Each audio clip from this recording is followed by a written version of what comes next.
నమస్తే friends, welcome back to Ratna life style. ముందుగా ఈరోజు రెసిపీ ఏంటి చూద్దామంది. స్టవ్ మీద బాణీ పెట్టుకుని 3 స్పూన్ల ఆయిల్ వేసుకోవాలి. ఆయిల్ కాగిన తర్వాత 4 వెల్లుల్లి రెబ్బలు, 1/2 టీ స్పూన్ మినపప్పు, 1/2 టీ స్పూన్ శనగపప్పు, 1/2 టీ స్పూన్ జీలకర్ర, 1/2 టీ స్పూన్ ఆవాలు కూడా వేసుకుని దోరగా వేయించుకోవాలి.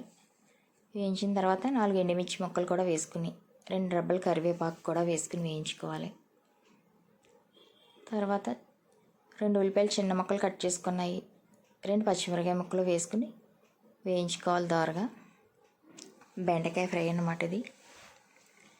చాలా బాగుంటుంది టేస్ట్ ఇలా చేసుకుంటే. మనం చారులోకి కానీ పప్పుచారులోకి, పప్పులోకి నంచుకునేందుకు బాగుంటుంది.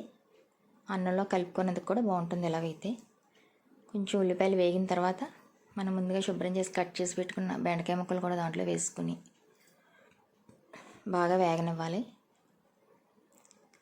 1/2 టీ స్పూన్ పసుపు, టేస్ట్ తగ్గ సాల్ట్ కూడా వేసుకుని వేయించుకోవాలి. మనం కొంచెం వేగిన తర్వాత వేసుకోవాలన్నమాట. కొంచెం వేగిన తర్వాత వేసుకుంటే జిగురు ఉండదన్నమాట దాంట్లో బెండకాయలు మనకి ఎక్కువ.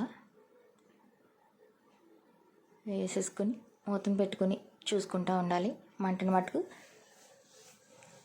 స్లో ఫ్లేమ్లోనే పెట్టుకోవాలి.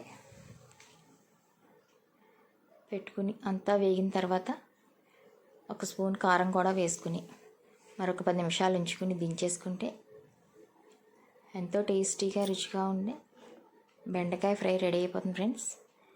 మీరు కూడా ఇలా ట్రై చేయండి. వెజ్ని మనం చాలా రకాలుగా కూడా వండుకోవచ్చు.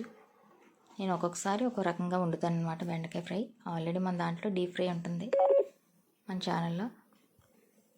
ఇది డీప్ ఫ్రై కాకుండా మామూలు ఫ్రై చేసుకున్నాం అనమాట. నేనైతే పప్పుచారులోకి చేసుకున్నాం. మీరు కూడా ట్రై చేయండి.